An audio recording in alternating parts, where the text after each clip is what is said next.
I've long held the view that the future of the profession has to be dependent on graduates and understanding the talents that they can bring to practice. The opportunity for developing ideas when students are in education is fantastic. Once we're out in practice, sometimes it's a very different world. You need to keep that experimental spirit in your work. Students do have that, and so maybe all of us need to work a little bit and think like students. Looking into this record number of projects, today we had several discussions about what is that we do as architects and what is that architecture should do in relationship to society at large. They are contributors to the succession strategy of any professional practice in any country, working at any scale and in any context. Architects are people who push boundaries, who show us where society is going. And no one better than students in their last year of education can actually show that. In the entries we saw there was what I consider to be a change in terms of drawing material.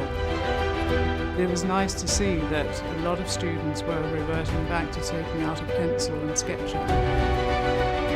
I was really interested in acknowledging the relation between human beings and nature and the role that architecture and technology plays.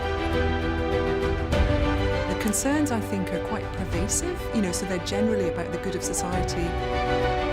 Certainly what we try and do in education is to try and fuel that innate sense of responsibilities that they'll have as architects.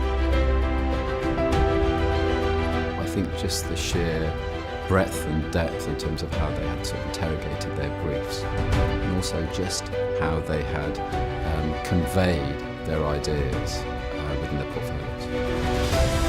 There was a lot of dystopian futures. There's a lot of interest in climate change. There's a lot of themes running across the world. I also thought it was fantastic that young people are thinking about these things and about how we might be able to implement architecture to help change these situations and the future. The breadth of work that we saw was extraordinary, from all over the UK and all over the world, in fact. It opened my eye to drawings and drawing styles I hadn't seen before, because it opened it up to an international set of students. We need to empower schools and to look at the work that the students do as potential projects that could be realized. The next 10 years are going to be really exciting, and I think architecture has a key part to play. The future of architecture is assured when you review the results of the competition.